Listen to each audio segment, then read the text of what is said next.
Zora had been with Cher for 10 years and shared a house and a dog with her. Then Zora started gaming with people online. Cher acted jealous and worried that she was cheating, despite Zora's reassurances that she wasn't. After months of fighting about Zora's non-existent infidelity, Zora came home one evening from work to find that her key wouldn't open the front door. She said, "I thought there was something wrong with the lock. I knew that Cher was inside, so I pounded on the door. She texted me that she changed the locks and refused to speak to me. I started calling friends and learned that she had told our social circle that I was cheating on her. She had been gone to my family and they were questioning my side of the story. Devastated and ashamed, Zora isolated herself, only talking with friends at work and her therapist. It was like I was in the Twilight Zone episode where your life as you know it falls out from underneath your feet. In the end, Cher was the one who left me for someone else, but most people still believed I had caused the breakup. I realized she had been cheating on me all along, and the whole thing was an elaborate smear campaign so she wouldn't look like the bad guy for leaving me." I don't know if you've experienced the smear campaign, or you might be thinking this is going to happen, since a lot of times it comes at the end of a relationship or the way to be able to get out of a relationship. But a lot of times narcissists use smear campaigns to be able to devalue the other person and to be able to manipulate the situation to be able to get out of the relationship. I want to talk to you today about smear campaigns. And if you don't know who I am, my name is Ben Taylor. I run Raw Motivations, and I'm on this platform as a self-aware narcissist to provide awareness, growth, healing, and change on a day-to-day basis. We do this every single day by dropping nuggets of truth on TikTok, Facebook, Instagram to try to help people understand more about narcissism, what it is, how it impacts. Because a lot of times what you read in the DSM-5, what psychologists and therapists see, is completely different than what they've been taught. Because narcissism takes a very insidious view in the world on a day-to-day basis and how it deals with romantic relationships, of how it interacts in family dynamics, of how it interacts in the workplace. And as a result, it's something that we see more and more in this culture, in this society, that's probably going to continue to grow. So the best you can do right now is to grow your awareness of it, to take back your power, to heal, to grow, to change on a day-to-day basis. We're offering a unique opportunity coming up July 10th through August 10th to join me and several other people to go through a 30-day challenge with Wake Up Warrior. It's the group that I came through about 2.5 years ago when I did the Wake Up Warrior Challenge, that we're excited to be able to now start offering it, where I'm going to go through that challenge with you and have weekly Zoom calls, interact with you to be able to say, hey, this is what changed my life. I want to help you take back your power too. If that's something you're interested in just learning a little bit more about, go to my website, rawmotivations.com/warrior, and check it out. There's a couple videos there. You go to the next page to be able to get a discount code and be able to see what is all involved in the challenge. It will absolutely transform and change your life, if you want that. But it's going to take a lot of work. For a lot of people that are already doing the work, we have several people that are inside the NARC app, Narcissistic Abuse Recovery Community. If you haven't had a chance to download it, it's on Apple Store or Google Play. Would love to interact with you there. There's different opportunities for secured lives, for advice from other people, for other survivors, to track your no contact, to record your truth, to join the group coaching calls, multiple different things that are happening in there. So would love to have you interact with that as well. If you want to talk to me sometime one-on-one to help either walk through a trauma bond, help answer questions, or help figure out if you're the narcissist, then please reach out to me. You can do it at rawmotivations.com, click on the one-on-ones, and would definitely love to be able to sit down and talk to you and be able to help give some clarity. Today I want to talk to you about the smear campaign. And the smear campaign is one of the most hardest things for people as they get out of the relationship, because they feel so powerless. Because in reality, what's happening is the other person is completely manipulating everyone's perception of you, everyone's perception of the entire relationship, everyone's perception of what's happening. What I read earlier was an example from the book that we've been going through recently called The Narcissist in Your Life by Julie Hall. And here it talks about smear campaigns. It says, a smear campaign is an organized, intentional form of character assassination designed to discredit someone within his or her family, social circle, community, profession, and even public at large. Smear campaigns happen in many settings, such as politics or places of business.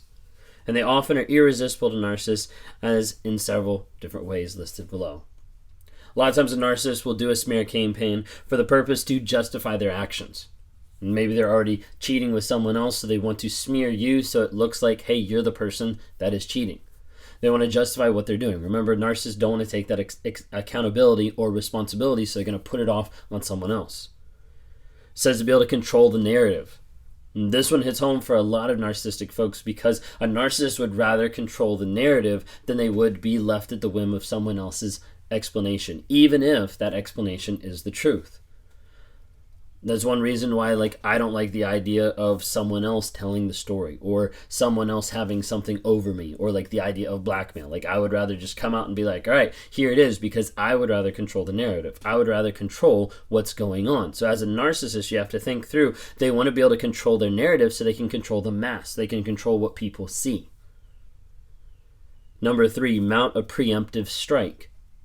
This happens a lot of times even in the relationship, and a lot of people don't realize it, is half the time with projection and mirroring and all this type of stuff, the narcissist is preemptively striking back at you so that you don't have time to be able to come up to them with things that are the problem. You've seen this happen countless times in the relationship where you say, hey, this is something that's not good in our relationship. Although well, this is something not good in the relationship. And they're always putting it back. And so you spend so much time defending yourself, you're never able to work through the problems that you started bringing up in the first place.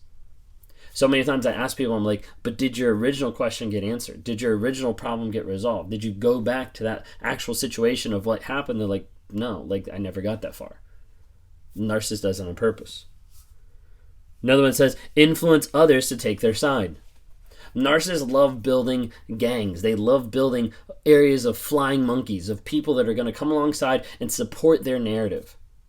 Whether that's enabling, whether that's flying monkeys, whatever it might be, but support their narrative so they can get their image to stand. A narcissist will bring other people alongside to be able to support the image, to be able to support what they're trying to do, to be able to support how they're going to attack another person, to be able to keep that image in control over another person. Sometimes the smear campaign happens so the narcissist can play the victim. It's not my fault, it's theirs. They left me. They gave up on me. All these type of things narcissists will set up either to position themselves in better success to be able to handle getting a new supply, or to make themselves not feel as bad because they're the victim in the situation. A lot of times narcissists do it to get the upper hand, to be able to have control over another person, to be able to have that blackmail aspect over another person of hey, I'm going to control you. Oftentimes they do it to derive sadistic enjoyment. And they get off on the idea of I'm controlling the narrative and I'm smearing this other person. Sometimes they'll do it to sabotage a competitor. They might do it to punish other people, or they might do it to look superior. See, narcissists may smear another person because that person knows things that they don't want known. Oftentimes a narcissist will try to be able to hide things, and so they'll say, hey, I'm going to smear this person so that they don't come out and say what they're going to say about how I'm abusive, about this, about this, about this. They try to be able to hide it. Other times they'll do it to be able to shift the blame. Let me put the blame on someone else so I don't have to feel that way. Or sometimes it could be just taking revenge. The book says they may also conduct smear campaigns for lesser reasons, such as jealousy, resentment, or small slights. Whatever the reasons, narcissists lack a moral compass, can be quite calculating, ruthless in discrediting, and socially isolating a target. Oftentimes they'll use different ways. They'll use innuendo, gossip, distortions, omissions, and outright lies to cast doubt where it does not belong. See, the narcissist will fabricate either giant stories or they'll put small little things. A lot of times this is why it's hard to be able to see either smear campaigns or hard to be able to see what's actually happening from the outside, because it isn't always really blatant. Normally you hear about smear campaigns of oh, they're smearing me all over social media, and that's one way that it happens. But oftentimes the smear campaign is through small texts, through small innuendos, through small omissions that they leave out so the other person only sees a certain side of another person's story. The smear campaign can be very calculated and very laid out to be able to get and produce a result that the narcissist wants in order to be able to keep and maintain control over another person. A narcissist may smear an ex to their children, a scapegoated child to relatives and friends, or a colleague to other colleagues. The smear campaign usually happens behind the target's back, and often with the assistance of the target's enablers or flying monkeys. Has this happened to you? Have you been through a smear campaign, or maybe you're actively going through one right now, or you're getting ready to break up and leave the narcissist, and you're like, wait a second, what's going to happen with this smear campaign? It can be scary, it can be debilitating, it can be very hard to be able to go through, but at the end of the day, you have to remember, it is a fabrication. And I know a lot of you already know that. I know these are lies. It is a fabrication, and the people that are going to believe it and the people that are going to coincide and go along with the narcissist are typically going to be either the enablers or the flying monkeys. And so you have to build a support group and get around people that know who you are. A lot of times the only way to weather a smear campaign is to rely and focus on the people that know who you are and trust them and be able to go to them for counsel, for comfort. Sometimes that means getting new friends. Sometimes that means building new relationships.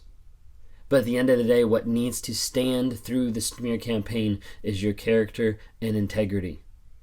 And oftentimes you have to do that with honesty and vulnerability around the closest people around you, the people that you trust, the people who are there for you. And normally they'll know and understand that what is being put out there, what is being communicated is not true. But you have to stay true to you, no matter how crazy it gets.